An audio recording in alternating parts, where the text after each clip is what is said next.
गृहोपयोगी साहित्याची खरेदी करताय तर आजच आपल्या टेकेट सुपर मार्टला भेट द्या. कडधान्य, डाळी, साबण, ब्रँडेड कपडे, शूज, सायकल, कॉस्मेटिक्स हे सर्व मिळण्याचं एकमेव ठिकाण म्हणजेच टेकेट सुपर मार्ट. 5,000चे भरपूर डिस्काउंट. कमीत कमी 4,999च्या खरेदीवर 5 किलोमीटर पर्यंत मोफत घरपोच सेवा. पत्ता पंचवटी चित्रमंदिर जवळ, 332 रोड. संपर्क 92 97 97 5000.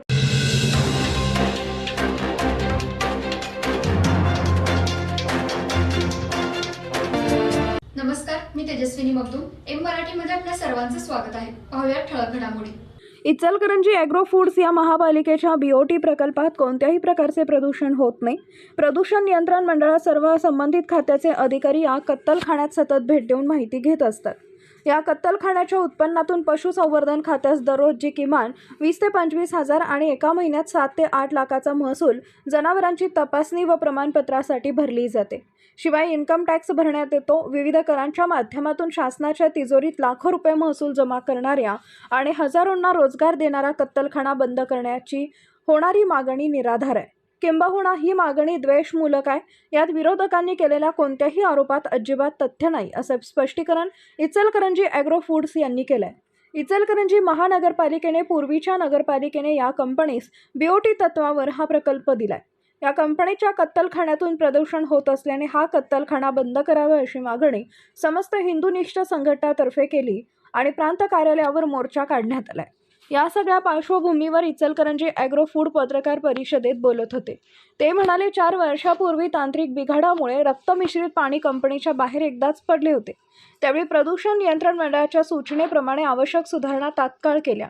कंपनीच्या ETP प्लांटमध्ये 2 विद्युत मोटरी त्यावेळी तात्काळ बसवल्या. त्यानंतर असा प्रकार कधीच घडला नाही. त्यामुळे प्रदूषण नियंत्रण मंडळाचे अधिकारी, पर्यावरण प्रतिनिधी उपस्थित होते. प्रदूषण नियंत्रणाचे सगळे नियम इथे काटेकोर पाळले जातात. महाराष्ट्रातील हा कत्तलखाना आदर्श असल्याचं मानलं जातं. या कत्तलखान्यातील मांस निर्यात होत असल्याने अनेक प्रकारच्या अटी व नियमांचे पालन या कंपनीत होते. सुमारे 1 लाख लिटरपेक्षा जादा क्षमतेचा ETP प्लांट 24 तास कार्यरत आहे. या कंपनीत 16 CCTV कॅमेरे सतत चालू आहेत. कत्तलखान्यातील सर्व प्रकारचे वेस्टेज म्हणजे टाकाऊ पदार्थ फलटण आणि मुंबई इथे असणाऱ्या रेडरिंग प्लांटला पाठवण्यात येते. त्याचा खर्च स्वतः कंपनी सोसते. त्यातून आमच्या कंपनीला काहीही नफा होत नाही. मात्र जनतेच्या आरोग्यासाठी तसेच प्रदूषण मुक्ततेसाठी वेस्टेज स्वखर्चाने फलटण आणि मुंबई येथे पाठवले जाते. या कंपनीच्या इमारतीत 17 दुकानगाळे, त्याचे भाडे आणि गरफाळा महापालिकेस मिळतो.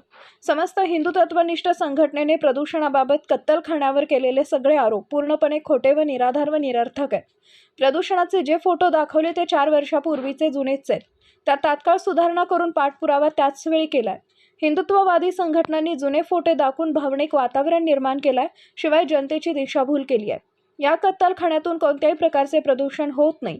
स्वतःचा ETP प्लांट आहे. वेस्टेज फलटण आणि मुंबईत जाते. या कत्तलखान्यामागे असणारी उसाची शेती गैबान याच मालकीची आहे. ETP प्लांटमधील प्रक्रिया केलेले पाणी प्रदूषण नियंत्रण मंडळाच्या पूर्व परवानगीने गैबान यांच्या उसाच्या शेतीत सोडलं जातं. या कत्तलखान्याच्या आवारात व सभोवताली विविध जाती धर्मियांची दफनभूमी आहे. तथापि या कत्तलखान्यासह सदरचा परिसर स्वच्छ ठेवला गेल्याने रहिवाशांची या भागात संख्या वाढली आहे. प्रदूषणाचे काटेकोर नियम पाळणारा, अत्यंत स्वच्छ असणारा आणि शासनाला लाखो रुपयांचा महसूल कराच्या माध्यमातून देणारा Ichalkaranji agro foods and gamma एंटरप्राइजेसचा कत्तलखाना महाराष्ट्रात आदर्शवत असल्याचं मानलं जातं.